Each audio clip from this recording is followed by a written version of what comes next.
La gente puede extrañarse un poco de que una población de 13.400 habitantes, como es Nules, pues tenga un equipamiento cultural de la envergadura del Museo de Medeística. Uno de los museos que podemos decir que en la provincia de Castellón es el referente de la escultura valenciana de la segunda mitad del siglo XX, incluso de la primera mitad del siglo XX. Y aquí lo que hay que decir muy claro y alto, que esto no es por el azar, ni por trabajo hecho, ni nada. Es porque nos hemos cruzado con la suerte de tener un escultor, hijo de Nules, medeísta, Enrique Giner, que fue un maestro extraordinario, un profesor extraordinario en la Escuela de Bellas Artes de Valencia, que captó el afecto de los alumnos a los cuales instruía y cuya magnanimidad es más que extraordinaria. Tanto la de él como la de su esposa y la de Soledad Giner, su hija. Aparte de la magnanimidad de esta gente, nos hemos encontrado ya la magnanimidad de los alumnos que quisieron que la obra de ellos estuviera junto a la obra de su maestro. Es por eso que un museo que en principio estaba concebido como Museo de Medeística Enrique Giner, dedicado monográficamente al arte de la medalla y a la escultura de Giner como anécdota o como acompañamiento, hoy en día tiene una colección de escultura realmente extraordinaria. La magnanimidad de Giner, la magnanimidad de escultores como Estevedo, de Perelló la Cruz, que dio toda su obra, y de alguien también, un escultor importantísimo valenciano, desconocido para los valencianos, como es Ramón Mateu. Pues Ramón Mateu, los hijos de Ramón Mateu, Aurora y Rafael, han entregado al museo una muestra muy representativa de la escultura de su padre. A través de ella se puede ver la evolución de este extraordinario artista valenciano, diríamos universal, porque su obra está no solo aquí en Valencia, sino en América, hay muchísima obra de él, sino además una cantidad tremenda de material gráfico personal, de fotografías.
Bueno, buenas noches.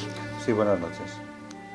Bienvenido a su casa, nunca mejor dicho, a su programa. La casa de todos, por decirlo de alguna manera, porque el museo está para que vengan todos. Es que yo no sé el museo de quién es. Yo vengo a que me disipes las dudas, ¿no? Sí. Porque va con el enunciado es uno, el alma mater es otra cosa, la cabeza pensante y visible es otra. Y antes que nada vamos a presentar al que ha hecho posible todo esto, ¿no? Todo esto no, un museo, dos museos, tres museos, no sé cuántos. Bueno. Don Vicent Felip o Vicente Felip, historiador, cronista oficial de Nules, licenciado en Ciencias Sociales. Y hombre, pues yo diría que, no digo difuso, está tan expandido en todo lo que es la cultura y el entorno inmediato, tanto histórico como social, como artístico, que te voy a pedir, por favor, que nos des la tarjeta de visita. ¿Quién es este señor que tengo aquí? Bueno, este señor no es nadie, es simplemente Vicent Felip, y ha tenido la suerte de que desde bastante joven pues se me inculcaran unos principios que no son precisamente los que hoy en día imperan, sino que lo importante es la persona y no el envoltorio. Y lo importante es, en cierta manera, también la decencia y la fidelidad a sí mismo y a lo que él considera que cree. Y también que debe saber corregir. Todo lo demás es anécdota, es haber pasado por convento, por prisión militar, por 10 años en Barcelona, los 10 años que me enriquecieron como persona, y luego regresé a Nules, donde yo dije en cierta ocasión y hubo gente que se ofendió, que los años de Barcelona para mí fueron como ir llenándome de conocimiento, de afectos, de personas que yo conocí de un nivel muy concreto, y el venir a Nules ha sido como vaciarme. Bueno, pues no deberían haberse enfadado, porque evidentemente si tú te vas a un lugar y te enriqueces y después los conocimientos tratas de trasladarlos aquí, debería de ser agradecido, ¿no? Pero bueno, que a mí no me duele el haber regresado a Nules y estar aquí como un ermitaño en la ermita de San Miquel, pudiendo compartir lo que se puede compartir, porque hasta cierto punto la gente lo puede entender. ¿No? Y nosotros hemos venido a compartir lo de la prisión militar y los religiosos y tal. Bueno, en fin, eso lo puedes hacer todo lo extensivo que quieras. Evidentemente. A mí me parece buena persona, o sea. Bueno, hay gente que me aprecia y me valora, y hay gente que me tiene como un granito de arena en la pupila del ojo. Ya no en el ojo, sino en la pupila. Igual no es malo eso. No, no es malo cuando... Yo siempre digo que cuando cierta gente no te aprecia, te dignifica. No está y mal. Con eso lo he dicho todo. No está mal. Yo estaba pensando en que el granito de arena en el ojo impide dormir. Igual es una buena metáfora, ¿no? Hoy en día la gente tiene medicación para dormir, y sobre todo tiene la conciencia bastante burda, por decirlo de alguna manera. Por lo tanto, duermen a pierna suelta, aunque hayan hecho lo que hayan hecho. A ver, el concepto de eremita o ermitaño es una condición sine qua non marcada precisamente por este entorno que tú has propiciado, o es que tú lo has buscado de alguna forma, decir, no, yo necesito soledad y necesito encontrar mi reducto. No, yo me refiero que... Me voy a construir mi reducto, exactamente. No, el reducto no te lo construyes, sino que te lo encuentras. Que en cierta manera te ves obligado, en cierta manera, a encerrarte un poco y a compartir lo que tienes que compartir con quien puedes y con quien no, desierto. Entonces, lo que yo más agradezco de mi trabajo en el museo este y en el otro museo y en la defensa del patrimonio es que he conocido gente extraordinaria, como la que he nombrado antes, ¿no? Toda esta gente fantástica que de otra manera no la hubiera conocido, y que pienso que hay muy poca gente tan noble, tan desprendida y tan extraordinaria como la hija de Giner, como el propio Giner, a quien conocí ya en los últimos años de su existencia, como Perelló Lacruz, una persona también fuera de serie, o pues los Mateu, o Octavio Vicent, u otros escultores, ¿no? Vicente Ferrero, estoy pensando, o Pepe Gozalvo, ya fallecido, o la gente de la misma Academia de Bellas Artes. Pero bueno, es que por el mismo precio hay gente que no valora a esa gente. Entonces, evidentemente, tú tienes la capacidad y la sensibilidad, no solo de valorarlo, sino además de... Explícanos, ¿cómo nace este museo? Porque has hecho la introducción diciendo que la familia del escultor ha sido generosa, que bueno, que han sido sensibles a algo, pero ese algo, ¿quién lo ha movido? Bien, vamos a ver. Yo suelo ser bastante transparente, suelo decir lo que pienso, y no me corto ni un ápice. Cuando yo regreso a Nules, ya estando en Barcelona, en el año 82, se consiguió parar el derribo del lugar donde estamos.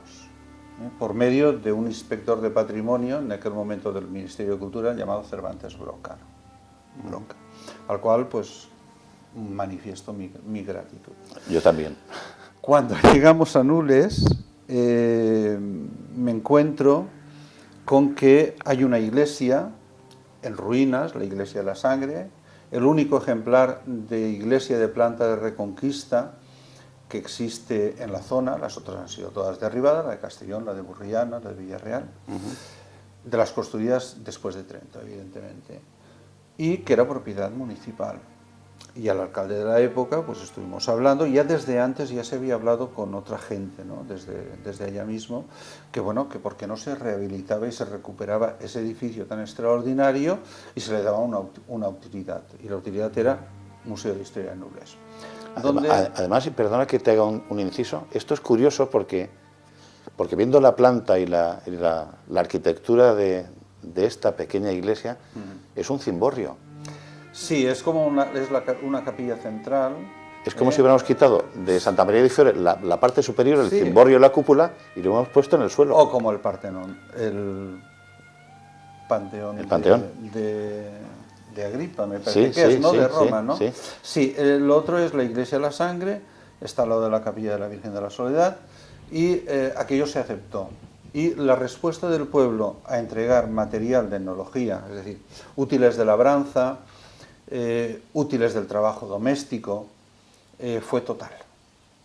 Fue total. Realmente tenemos una colección importantísima de etnografía con una particularidad. No hay ni una sola pieza que no sea originaria de Nules. Y esas piezas nos enseñan perfectamente a la gente cómo trabajaba la gente de Nules desde finales del siglo XIX hasta los años 60. En la agricultura, tanto los cultivos de secano, como de regadío, como del cultivo del arroz o del propio naranjo, ¿no? Ese museo se puso en marcha y tal. Bueno, en un momento determinado, cuando a mí se me nombra, después de ser nombrado cronista, yo voy con el anterior cronista, Mosén Javier Torres Miralles, a visitar a don Enrique Giner. ¿Para qué vamos? Hay un museo de etnología, donde están las herramientas de trabajo de la gente de Nules, los labradores, y Gineres de Nules. ¿Qué es lo que yo le pido a Giner? A Giner le pido el cincel. Le pido el cincel, seguro. Le pido la maza, el cincel, las escofinas, las herramientas de escultor. Yo no le pido ni una medalla, no le pido ni una escultura, no le pido ni un dibujo. Y el hombre se quedó realmente asombrado. En la reunión estaba José Javier Torres, don Enrique Giner, la mujer de Giner, doña Concha, y Soledad Giner. Y la respuesta que da és: mira, Vicent, m'ha impressionat que me demanes precisament les ferramentes, perquè jo no vull l'obra que vostè ha fet, això ho tenim, això ho podem veure-ho en altres llocs, jo vull les ferramentes en les que vostè ha treballat i ha aconseguit ser el que és. Diu, i no vos done només això, vos done, vingueu ací i demaneu el que vulgueu que vos ho emporteu a Nules. La meva sorpresa va ser que en tornar a Nules jo parle en el señor que regía la población, en representación del pueblo, y le comento, ha pasado esto y la actitud es esta. Entonces pienso que don Enrique Giner se merece un homenaje. En ese momento se estaba construyendo un grupo escolar en Nules y sugerí, bueno, pues ¿por qué no se hace un homenaje? Ponemos el nombre, tal cual. La respuesta a mí me dejó bastante frío, ¿no? Bastante frío y bastante caliente al mismo tiempo. O indignado, como querramos decir. Me parece que se te va a entender muy bien. Domes ha fet sants i a més es cobrava. Jo no soy partidario que se li facen homenajes a gent viva. Habíamos pasado por una reunión de la Asociación de Cronistas del Reino en la Lonja y evidentemente allí me informaron, era la recepción mía como cronista de Nules, o la presentación, por decirlo de alguna manera, y me dijeron, mira, cuando un cronista dimite, Mosén Javier Torres, se le nombra cronista honorario. Y si el ayuntamiento no le nombra, nosotros le consideramos cronista honorario. Comenté lo del cronista honorario y me dijeron, ni me hables. Pues muy bien. Vinieron elecciones, cambiaron las tornas. La primera propuesta que le hago al nuevo alcalde, mira, esto es lo que hay y tal. Entonces, don Enrique Giner no tuvo un pequeño homenaje, tuvo una exposición antológica en la Iglesia de la Sangre. Se le nombró hijo predilecto de Nules, se puso su nombre al Instituto de Formación Profesional y don Enrique Giner se volcó en Nules. Y ahí es donde nace el tema del museo. Tengo que decir que en la visita que yo hice a don Enrique Giner, la segunda visita, me acompañaba Ascensión Figueres. En aquel momento era la concejal de Cultura del Ayuntamiento de Nules. Y bueno, ahí empezó todo. ¿Dónde ubicar la muestra de escultura, la documentación, las medallas? Porque Enrique Giner sobresalió sobre todo en el mundo de la medallística, está considerado como uno de los mejores medallistas del siglo XX. Y bueno, entonces estaba esto, que se consiguió que no se derribara en el año 82. Aquí iba un bloque de pisos de planta baja y 4 alturas. Y entonces lo adquirió el ayuntamiento, se rehabilitó, como en su momento se había rehabilitado la Iglesia de la Sangre para meter allí el Museo de Historia de Nules, gracias al alcalde de aquella época. Y pensamos que aquí debía venir, por una parte, el Archivo Histórico de Nules y por otra parte expondríamos las medallas de Giner, las herramientas, todo el material de Giner. Un museo monográfico sobre la medallística con una muestra de la escultura de Giner. La sorpresa fue que poquito tiempo después de empezar las obras, y ya fallecido don Enrique, yo tomé posesión como miembro de la Real Academia de Bellas Artes de San Carlos. Y cuando tomas posesión como académico siempre tienes que hablar un poco, ¿no? Y yo hablé evidentemente sobre el proyecto del museo.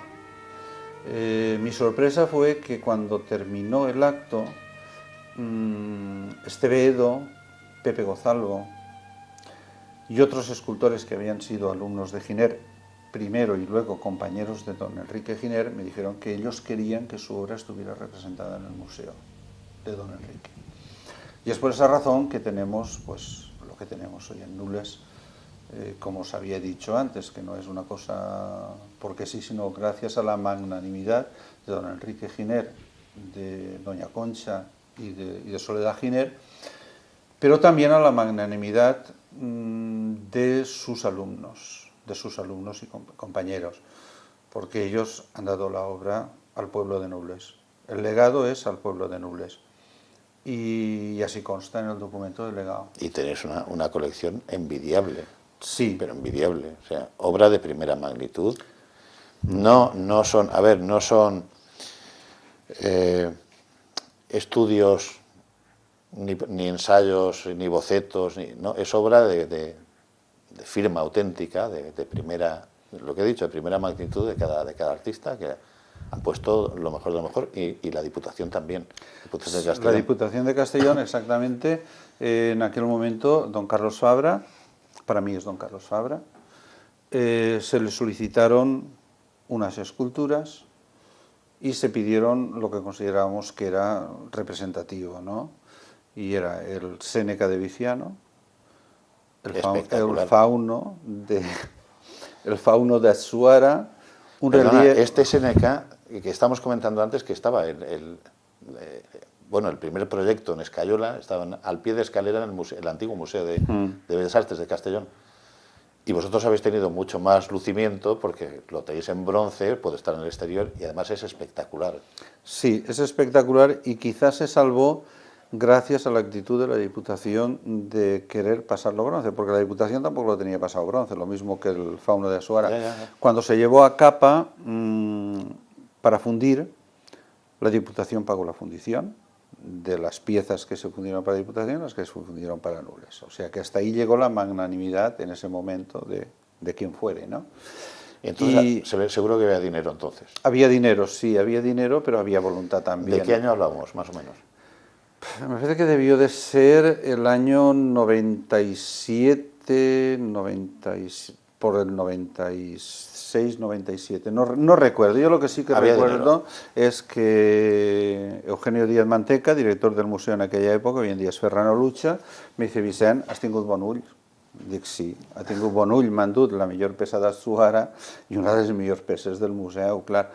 La suerte que hubo fue que cuando se hicieron las siliconas para pasar después a bronce, se descubrió que el Seneca estaba todo carcomido por dentro. Todo el entramado de maderas y cañas, el bastidor, por decirlo de alguna manera, sobre el que va fijándose, esto estaba carcomido. Y suerte que se pasó a bronce, porque podía verse con una facilidad, con cualquier accidente, podía haberse destruido. Y es una de las obras... O derrumbarse simplemente. O derrumbarse, exactamente. Sí. Es una de las obras extraordinarias del Museo de Bellas Artes de Castellón y evidentemente también del Museo de Nules. Una maravilla. También tenéis obra de Octavio Vicent, por ejemplo. Sí, tenemos la medalla nacional, la segunda medalla nacional del año 48, la alegoría a la música religiosa y profana. Las dos aguadoras, que es la medalla nacional, la primera medalla nacional del 58, y la última medalla nacional de escultura que se entregó, después ya no se dieron, que es la Niña de las Coletas o Niña leyendo de Estevedo. Fue en el año 68. Y curiosamente la medalla que recibió Octavio Vicent, la que recibió Atsuhara también por el Premio Nacional que se le dio en su momento, como la que recibió Estevedo, era obra de Giner. Porque Giner, como medallista, tal como habíamos hablado antes, es una primera figura y evidentemente el Ministerio de Cultura o el Estado en aquel momento, cuando se concibió dar unas medallas nacionales de pintura, escultura, de las bellas artes, ¿no?, se escogió a Giner como el escultor que debía hacer la medalla. Y la medalla pues, que se les dio era obra de don Enrique. A ver, vamos a matizar porque cuando la gente, un servidor, cuando oye museo de, la gente no yo, museo de medallística, y piensa, o en medallas militares o religiosas, y digo, eso puede ser muy tedioso, ¿no?, un museo de cosas de estas. No. ¿En qué consiste este museo? El museo es medallas militares, medallas religiosas, medallas conmemorativas de hechos políticos, sobre personajes, sobre todo. Es decir, y quiero remarcar aquí que si fue magnánimo Giner y todos los que hemos nombrado antes, pues hay una persona que también colaboró con el Museo de Medallística y fue don Ricardo Pardo Camacho, en aquella época era subdelegado de Defensa de Castellón, es el fundador del Aula Militar Bermúdez de Castro y del Museo Militar de Castellón, que entregó su colección personal de medallas militares al museo, con lo cual tenemos una buena representación de medalla militar. Como anécdota diré que el museo posee medallas desde la época en que nace la medalla, la época del Renacimiento, hasta la actualidad. Temáticas, todas las temáticas. Estilos, todos los estilos. Mensajes que transmiten las medallas, de todo tipo. Aquí lo mismo nos encontramos, pues, una medalla de Roti, uno de los mejores medallistas franceses, la primera medalla que se acuña de forma rectangular, es decir, una medalla rectangular, no redonda, que es la muerte conmemorativa de la muerte de un presidente de la República Francesa en 1910, concretamente, que una medalla sobre la Revolución Rusa, medallas sobre Juegos Olímpicos de Moscú, tenemos una colección de medallas, que de premios de agricultura o de lo que sea. Evidentemente tenemos las medallas de Giner.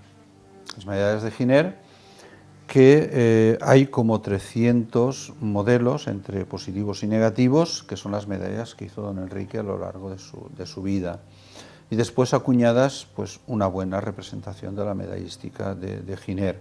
Entre ellas, para que nos hagamos un poquito la idea del nivel de este hombre, pues la medalla del Consejo Superior de Investigaciones Científicas, la medalla, por ejemplo, que hemos nombrado antes para premios de Bellas Artes, medalla del Centenario Luis de Victoria, medalla del Milenario de Castilla, del Centenario del poema del Mío Cid, la medalla del Milenario del Tribunal de las Aguas, Bueno, podríamos estar aquí hablando, y claro, estamos hablando Se ha movido de entidades... En el techo de las medallas, El techo, ¿no? sí. Ese es el techo. Y acuñadas donde, mayoritariamente en Valencia, pero también en Madrid. Poseemos sobre todo lo que está acuñado en Valencia, lo que acuñaba Sanchís, uno de los mejores acuñadores que había y tal. Y bueno, y hay que decir que bueno, también está, pues por ejemplo, cualquier acontecimiento que se hiciera por aquí, mayoritariamente las medallas las hacía don Enrique. Desde la restitución de la Generalitat hasta el 750 aniversario de la muerte de Jaime I, la del Centro de Investigaciones Prehistóricas de la Diputación de Valencia, institución Alfonso el Magnánimo, conmemoración de la coronación de la Virgen de los Desamparados, visita de Juan Carlos I a Valencia o la muerte de Juan Pablo I, ¿era aquel? O segundo, ha habido el todo, segundo no, el primero, el que murió a los 33 días. Tú no eres el que había estado... El Luciani. Tú no habías estado con las monjas. No, yo había estado con los hermanos. Y después yo fui hermano de la Salle. ¿Y en la prisión militar te quitaron las ganas de prenderte los papas? ¿o qué No, pasa? en la prisión militar simplemente fue por objeción de conciencia en Cartagena el día 15 de abril de 1973, que bueno, que se montó una pirula muy interesante por no doblar la rodilla, por no doblar una simple rodilla ante una amenaza de 6 a 22 años. Estaba el general Pita de Veiga. ¿Porque tenías problemas de menisco o algo? No, porque tenía problemas de conciencia en aquel momento. Estamos hablando de medallas. Sí, estamos hablando... Bueno, las medallas generalmente van fundidas en bronce, ¿no? O, digo, suelen acuñarse. La imagen que tengo suelen acuñarse en distintos metales. Mayoritariamente bronce, las conmemorativas, y se aconseja que sean de material no fungible. ¿Por qué? Porque de lo contrario nos va a pasar lo que nos pasó a doña Carmen Franco, la hija del caudillo. No sé qué le pasó. Pues yo te lo digo, yo estaba en Barcelona y lo recuerdo perfectamente. La pescaron en la frontera, yendo a Suiza, con un maletín lleno de medallas, las medallas que se le habían entregado a su padre. Y ella la excusa que dio fue, y es posible que fuera cierto, porque qué mejor expositor que un reloj, ¿no? Eran para hacer un reloj. Lo que pasa es que se le incautaron y terminaron en la Real Casa de la Moneda. Hombre, a mí me parece... Entonces, claro, si hubieran sido de bronce, normalmente no se habrían hecho relojes ni historias, ¿no? Hubiera quedado un reloj un poco hortera, ¿no? Bueno... No sé, no quiero menospreciar las medallas, pero la medalla es una medalla, muy ¿no? interesante, con muchas obras de arte incrustadas. Pues sí. Vamos a verlo así, ¿no? También es cierto que las medallas que se regalaban al caudillo... Las que se usan para relojes son de oro, ¿no? Sí, claro, evidentemente. Vale. De oro y además con piedras y tal se hacían, ¿no? Insignia de tal, pues, oro y brillantes, pues venga, oro y brillantes. Bueno, aquí hemos visto, van a enseñar las cámaras, pues una exposición, pero ahí no está todo, ¿verdad? No, no está todo porque el museo se inauguró con una exposición donde se veían las medallas de don Enrique y después había dos vitrinas bastante grandes con una muestra de la medallística universal. Lo que ocurre es que en el año 2006 el museo firmó un convenio de colaboración con la Real Casa de la Moneda y la Real Casa de la Moneda nos cedió en depósito, hizo una donación de algunos gálvanos y materiales, ¿no? Para entender el día que se monte un museo como desearíamos que se montara, pues para la parte didáctica de cómo se crea y cómo se fabrica una medalla o se acuña una medalla, ¿no? Pero aparte de eso nos cedió una parte de una de las dos colecciones de medallas Uniface. Son medallas acuñadas solamente por una de las dos caras, con el fin de poder exponerlas sin que sea complicado, porque la otra cara es plana, ¿no? Y aquí tenemos, en esa colección, que me parece que son unas 200 medallas, están representados los mejores medallistas de la segunda mitad del siglo XX, españoles. Desde Benlliure, Ábalos, pasando por quien se quiera. Por cierto, que una de las medallas Uniface, unas dos medallas Uniface que vinieron eran de Giner y eran las dos caras de la medalla de los Juegos del Mediterráneo del año 55 que se celebraron en Barcelona. Bueno, y además he visto por ahí en el archivo, en el depósito, algunos moldes y tal, ¿no? Sí. O sea, que podríais empezar a hacer medallas aquí como... No podemos churros. empezar porque los derechos de autor pertenecen a quien pertenecen. Es que he hecho la pregunta Y inteligente. por lo tanto no podemos hacer lo que queramos. Esta ha sido la pregunta inteligente y a la vez malvada. Malvada, sí. Pues, bueno, aquí tenéis también el archivo histórico, ¿no? Sí, está el archivo histórico que se salvó en guerra, una buena parte, trasladándolo a lo que hoy es el Museo de Bellas Artes de Castellón. Bueno, el edificio que ocupaba el solar donde está construido el Museo de Bellas Artes de Castellón. Y después de guerra se quedó en Diputación. Y gracias al alcalde que había aquí en Nules en el año 84, pues se solicitó a Diputación y gracias al presidente de la Diputación, que en aquella época existía, regresó a Nules. Entonces pensamos que para consulta, facilitar la consulta a la gente y tal, un buen sitio era este. Entonces aquí tenemos el archivo histórico de Nules, sí. Pero, a ver, vamos a centrarnos, yo no, sino el público que nos esté viendo. ¿Tú eres el padre o el alma, alma inspiradora de cuántos museos? Porque aquí los museos en Nules parece que proliferan como las setas. Vamos a ver, uno puede tener ideas y uno puede pensar en utopías, pero ya sabes, es como un coche, ¿no? Si a un coche no le ponen gasolina, no para él, sino para llevar gente o llevar el proyecto a buen puerto o a buen término, pues ya puedes tener ideas, pero se quedan en ideas. Pero había coche. Y aquí hemos tenido la suerte de que ha habido una serie de alcaldes que han puesto la gasolina. ¿Y tú cuántos coches has puesto? Yo ninguno, yo no llego ni a rueda de coche. Bueno, pero es que la pregunta surgía, o el comentario surgía, porque estoy pensando que aquí está la escultura del padre de vuestra escultura, está la medallística, está el archivo, y es que todos los caminos conducen al mismo sitio, o sea, a la misma persona. A ver, vamos a ver. Digo, yo no sé si es porque Vicente se ha ido, está en el archivo y se ha ido el archivo con él. Vicente ha estado investigando desde el año 77 o antes, bueno, desde el año 68 concretamente, cuando regresé de Pondinca, de Mallorca, y fui a ver a don Eduardo Codina en Castellón y le dije, mire, yo quiero conocer la historia de Nules y tal. Y lo primero que me dio fue una lista de bibliografía. Cuando vi toda la lista de bibliografía, me dije, bueno, pues puedes mirar libros ya, documentación. Y yo consulté la documentación de Nules en esa época. Después, en el 73, pasó lo que pasó y marché a Barcelona. Entonces pude consultar Archivo Coronel Aragón. Como me enteré también de que en su momento Gilabert de Centelles, el que se ha considerado como fundador o propulsor o lo que sea de Nules, había sido gobernador de Mallorca en la época en que se reincorpora a la corona, en el 1348, pues evidentemente me fui a Mallorca, investigué y tal, y entonces, claro, tienes unas inquietudes y encima te encuentras con la posibilidad de trabajar en lo que te gusta, ya está todo hecho, es decir, no hace falta más, es decir, no hace falta que me digan nada, hay gente que por hacer lo que hacemos deberíamos de pagar en vez de que nos pagasen. No des ideas. No, yo no tengo problema. No además no tengo problema. Los tiempos que corren están para que no des ideas a nadie. No me preocupa. Pues es que cuando hemos...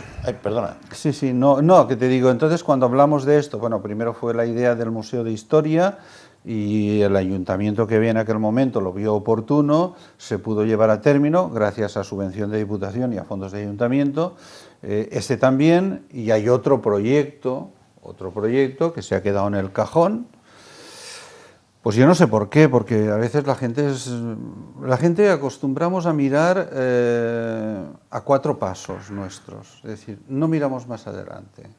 No vemos si hay un precipicio o si hay una salida al futuro a 1 kilómetro. Eso no lo miramos.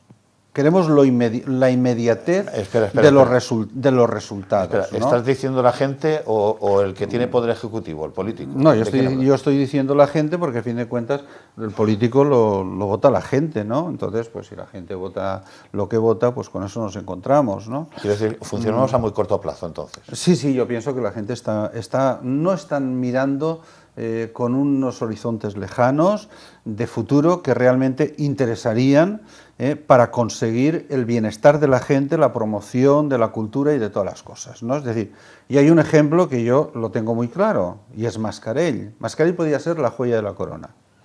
Podía ser la joya de la corona, y es la vergüenza de todos. La mía también. A ver, explica.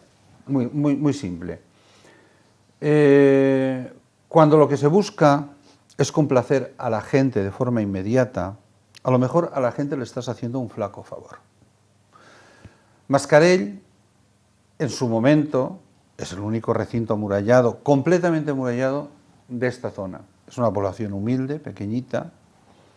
Las murallas no son como las de Morella ni como las de Ávila, son de tapial y bajas. ¿Qué es lo que pasa? Que hoy en día Mascarell, ¿en qué se ha convertido? 3 días de fiesta al año en una feria medieval que se contrata a empresas, no la hacen los vecinos, es pagada.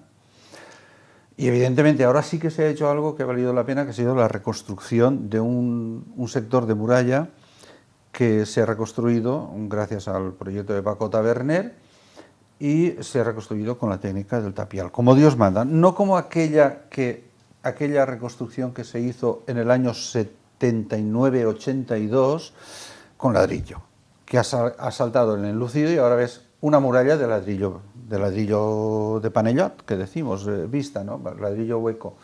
Entonces, claro, hay un proyecto del año 97, no un proyecto, sino un plan especial de Mascarell, que si se hubiera ejecutado, hoy en día, la imagen que te hubieras llevado cuando vas a Mascarell sería de unas casas más o menos con una arquitectura tradicional, puertas de madera, rejas de hierro, balcones de hierro, tejados o cubiertas de esto y tal, pero el plan no se aplicó. Ha estado mucho tiempo desde que está aprobado sin aplicarse. Es que y entonces ha habido una degradación constante. Pero es que luego tienes el problema, los vecinos que dicen, yo tengo una casa, me la quiero arreglar, muy moderna, muy avanzada y quiero mi casa a mi gusto. Sí, como no hay concepto histórico-artístico, ni arquitectónico, ni conjunto arquitectónico. Sí, pero el problema es cierto, pero al vecino hay que decirle, primeramente, que hay unas subvenciones que si te acoges,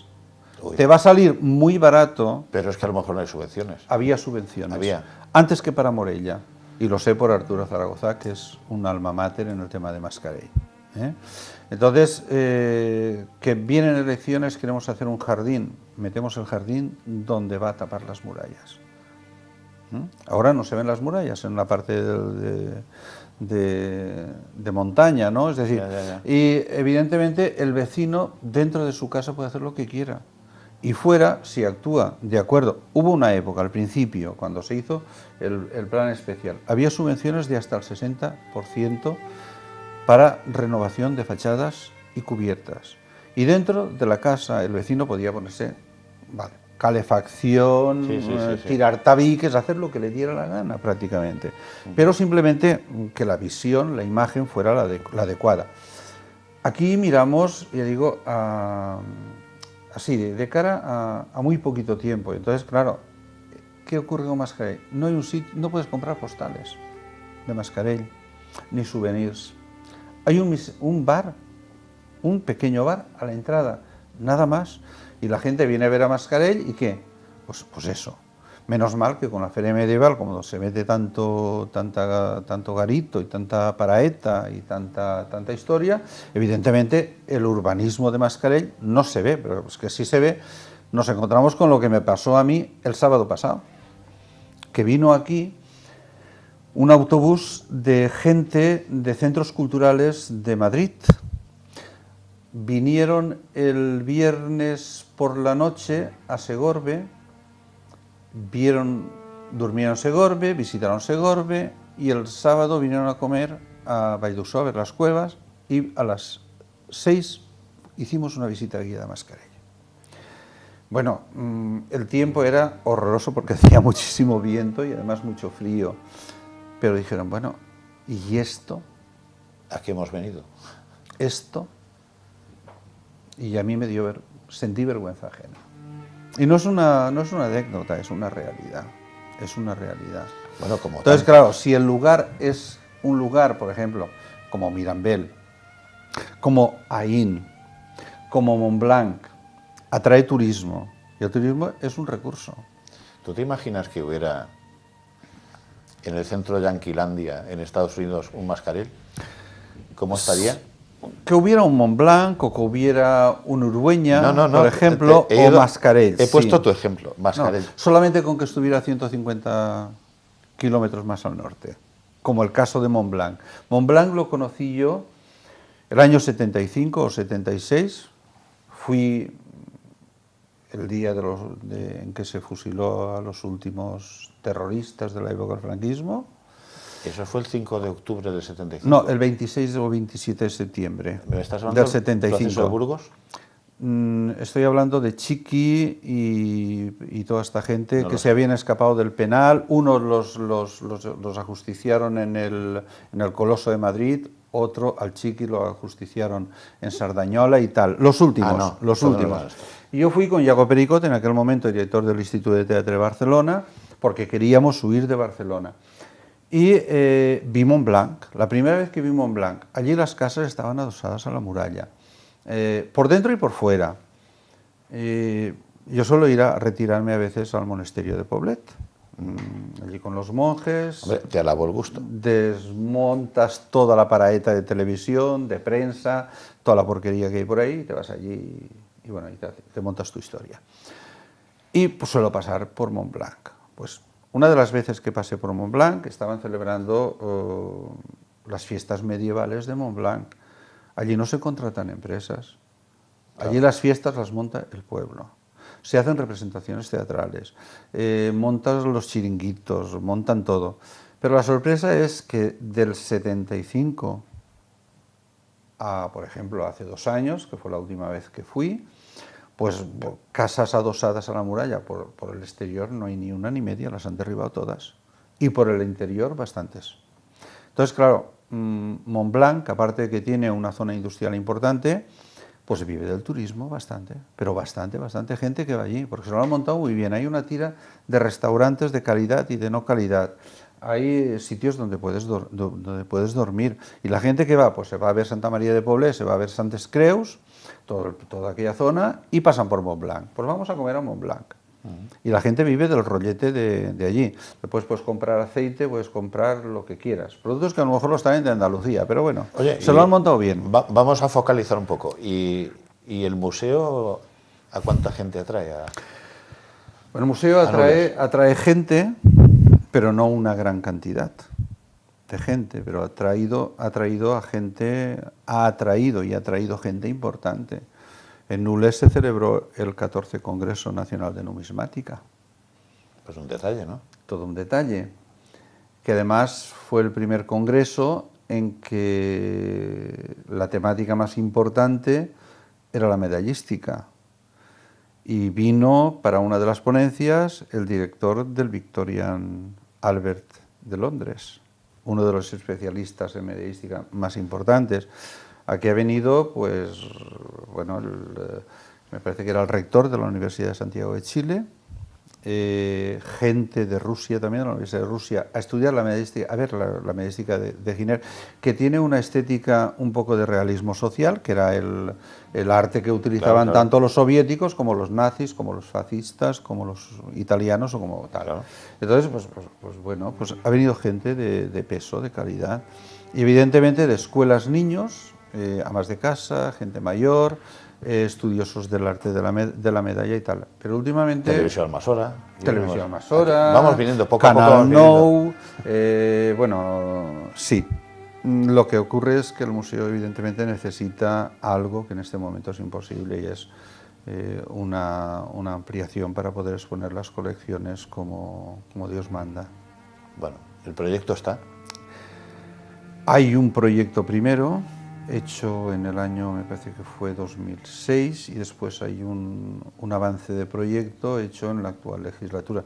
Pero después vino el derrumbe del ladrillo y ahora, pues bueno, pues ahora tenemos las colecciones que aquí están y bueno, y tendremos que esperar, supongo que alguien verá el museo algún día.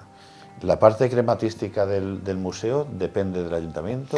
Sí, ¿Subvenciones de alguien? al 100%. ¿Solo del ayuntamiento? Al 100%.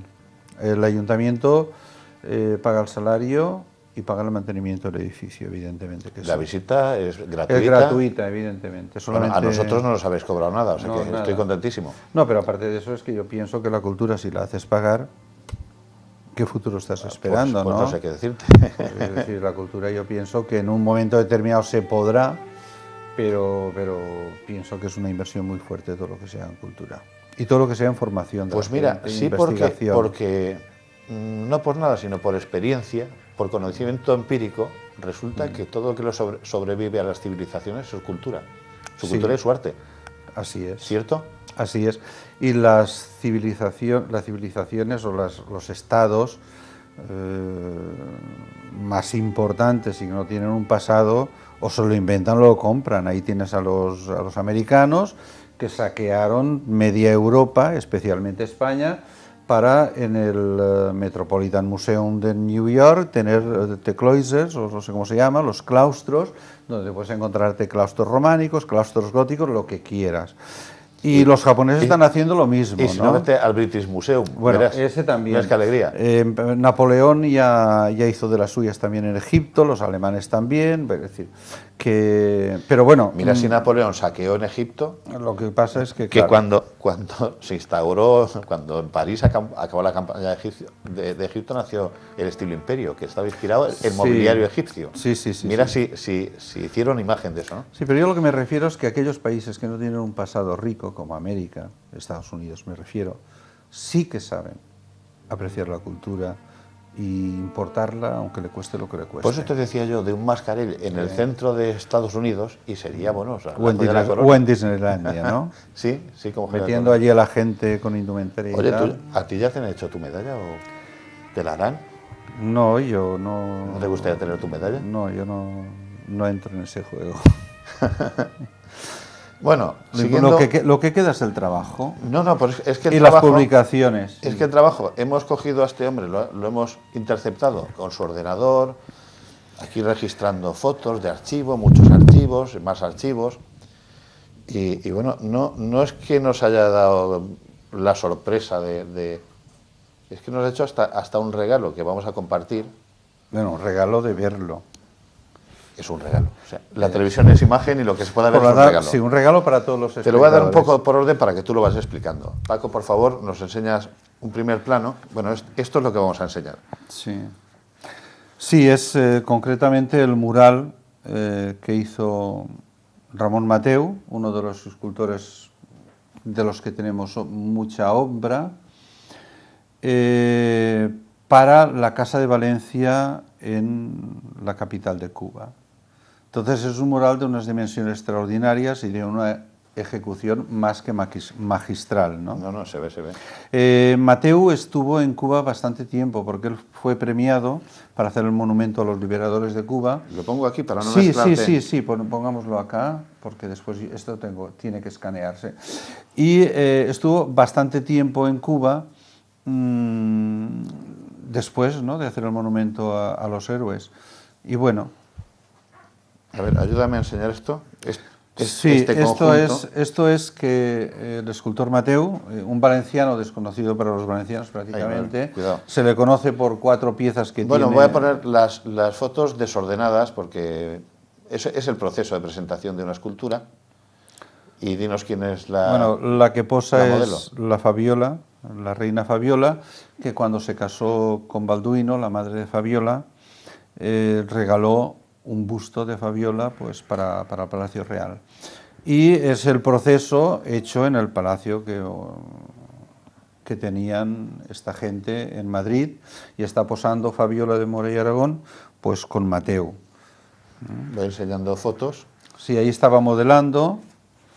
Aquí también está modelando el barro, concretamente. Lo que es digno de apreciar también es que realmente Fabiola era una mujer muy bella, ¿no? No es que sea muy bonita la escultura, sino que encima ella tenía su su historia. Sí, esto es lo que ahora entenderíamos como una especie de publireportaje, ¿no? De Sí, más o presentación de la- menos. Sí, esto lo hubiera comprado en la época, pero vamos, sí. pero inmediatamente. La Pero escultura bueno, está terminada y entonces el hombre está sí, haciendo así como si como si trabajara. la trabajara. Está en barro, es el primer proceso, es modelar en barro, luego se hace el vaciado en escayola. El vaciado en escayola es el que Que vemos es- aquí. Este es el vaciado en escayola. Sí, tenemos el vaciado en escayola por un lado y él ya está sacando por puntos la escultura en mármol de Carrara. Y la obra definitiva En definitiva es esta, es esta. esta de acá, sí. Que es una obra bellísima. Nosotros tenemos un ejemplar en bronce de esta escultura que está en el Museo de Historia, claro. Bueno, seguimos con uno. Esto sí que es una foto de las emotivas y de las bonitas, por lo menos a título personal. Sí. Paco, por favor, dinos quién es el personaje o los personajes de la foto. Bueno, esto es la visita que hizo durante... bueno, Blasco Ibáñez escribió una novela que se llamaba La vuelta al mundo, alrededor del mundo, de un novelista, ¿no? Y concretamente en noviembre de 1923, bueno, hizo escala en Cuba. Y claro, él era valenciano. Voy a girar la foto. Y ahí había una serie de valencianos, ¿no? Entre ellos, si la giramos al revés, mejor, porque veremos a Mateu. Es que quiero que, como está personalizada, sí, está personalizada, pero y firmada en La Habana, Cuba, sí, claro, noviembre de 1923. 23. Y entonces, este personaje que hay a la izquierda de Blasco Ibáñez es el escultor Ramón Mateu. Recibió a los valencianos que había por allí. Bueno, esto es una foto, corresponde también al momento, al mismo momento que está, Sí, es la bajada al barco. La ¿no? bajada del barco, sí. Le recibieron valencianos, entre ellos Rafael Mateu, el escultor, y Pepino Benlliure, que está uno a la derecha y el otro a la izquierda de Blasco Ibáñez. Y bueno, esta foto, pues esto sí que es una sorpresa. Esto hay que verlo y comentarlo. Yo la enseño y tú nos comentas qué es esto. Bueno, pues esto es la escultura que hizo Ramón Mateu a Conchita Piquer. Me parece que es una escultura del año 20 y algo, y probablemente hecha en Nueva York. Es mármol de Carrara, y lo que es interesante es que, bueno, el desnudo es de una perfección tremenda, y ha sintetizado completamente la peineta. No hay... es una peineta completamente... es decir, no parece ni peineta, casi parece otra cosa, ¿no? Hombre, es que si y lo mismo que el manto, es decir... se puede romper, ¿no? eso es muy delicado. Entonces, bueno, él sintetiza ropaje y el avalorio y lo que resalta evidentemente es el cuerpo de Doña Concha, que en ese momento no la llamaban Doña Concha todavía. No, de hecho, Conchita Piquer. Conchita Piquer. Sí, Conchita Piquer. Y algo más, está cortado. Está cortada, sí, la foto era más grande, pero está cortada. Pues Conchita Piquer. Estos son... en todo su esplendor. Sí, son fotografías cedidas en el legado de Mateu Ruiz, concretamente la hija y el hijo de Ramón Mateu, y que están en el archivo, y que ahora estamos digitalizándolas pues para tener la seguridad de que... Bueno, de hecho, te están regalando archivos que son impagables, ¿no? No, están regalando al museo. Al museo. Sí, porque todo esto es del museo. Bueno, a pues mí no, oye, pero se bueno, nos ha pero pasado bien. una hora volando. Muy bien. Vicente, sí, un placer. Igualmente. Ha sido un placer aprender tanto de ti, de tu museo. Tú dices que no, pero este es tu museo. Bueno, pobre de mí. Oye, Nules está agradecido a toda la gestión y a tener un museo, es sensible a su museo. Vamos a ver. ¿O forma parte del mobiliario? No. Mira, yo cuando hemos hablado del Museo de Historia, te he dicho que la actitud de la gente de Nules es una actitud extraordinaria y magnánima. La gente, el pueblo. ¿No? Te estoy hablando de la gente llana. Ya me empiezas a matizar y eso me preocupa. No te preocupe porque la verdad os hará libres y por lo tanto tenemos que tener la libertad para decir lo que pensamos y lo que sentimos. Lo otro lo dejamos para gente que profesionalmente se dedica a manipular. Pero vamos a cortar ya esto, ¿no? No, lo dejamos ahí. La gente lo valora. La gente lo valora. Suficiente. La gente lo valora, claro que lo valora. Mira si lo valora. A mí se me presenta un día una señora y me dice: Vicent, tinc un Sant Jaume. Yo pensé, bueno, Sant Jaume de Escaiola, d'Olot, o vete a saber. Y lo quiero para el museo. Quiero darlo al museo. Y yo pues digo, pues muy bien, vamos a verlo. Y un día me lo traen al Museo de Historia. Pero dijiste, vamos a verlo, pero preocupado, porque te temías algo, ¿no? No, yo pensaba pues que era un objeto que había en casa, pues un Sant Jaume, pues un Sant Jaume, ¿vale? ¿Qué es lo que veo? Veo una escultura tallada en ciprés, gótica, de finales del gótico, y de una calidad tremenda. Lo primero que le digo, Conxita, mira, això pot valdre en el mercat de les antigüetats, de l'art, tants milions de pessetes.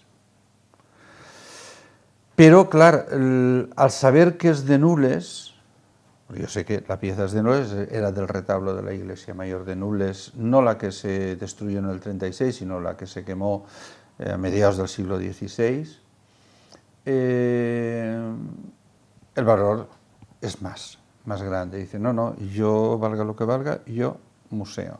Hicimos documento de depósito y Conxita dejó el Sant Jaume en el museo está. Por cierto que ha salido bastante pendón este Sant Jaume. ¿Por qué? Pues mira, porque... No es de madera de ciprés.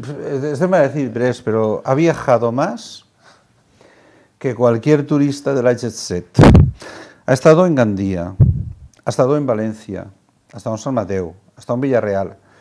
Y no sé si para conocer a la Conxita Piquer esta que hizo Ramón Mateu, o para qué se fue a la Hispanic Society y estuvo expuesto en la Hispanic Society en una exposición que se hizo sobre el Palacio de los Centelles. Bien. O sea que ha viajado la tira. ¿Y dónde está todo eso ahora? ¿A estas horas? En este momento está en el Museo de Historia. El Museo de Historia. De Nules, sí.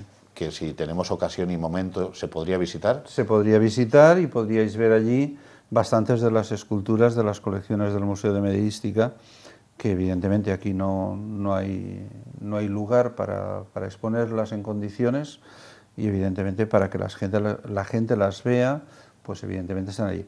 Y te digo que la gente de Nules es magnánima y la gente de Nules valora el museo. Que pasan muchas veces y tal, pero fíjate, yo a veces he estado aquí algún sábado y ha habido una boda, pues han venido aquí a hacerse las fotos y los acompañantes los han traído al museo. Es decir, la gente de Nules sabe lo que hay en el museo. No toda, pero también hay que decir, lo sabe. También hay que decir que el exterior del museo es precioso. Muy bonito. Lo habéis conseguido. Quiero felicitaros a vosotros, a Nules, a los políticos que han sido sensibles a esto y han puesto medios. Y bueno, y a ti especialmente por regalarnos este momento y tu tiempo. Y yo tengo que agradeceros el que... No me agradeces nada. Sí, tengo que agradecer... Despide el programa porque esto se lo dejamos siempre al invitado. Pues bien, pues así que yo quiero agradecer el apartado de agradecimiento, esto lo dejas ahí que en la hayáis cámara. venido para dar a conocer este museo y que sepa la gente que el Ayuntamiento de Nules tiene las puertas del museo abiertas para todos, en el horario de apertura y también para visitas concertadas. Por lo tanto, si alguien quiere conocer algo de la medieística o de la escultura, pues no hace falta que se vaya muy lejos. Está bastante cerca de vosotros y por lo tanto podéis venir. El horario de las visitas concertadas, el que os interese a cada cual. Más fácil imposible. Más fácil imposible, evidentemente. Pues queda dicho. Muchas gracias. Gracias.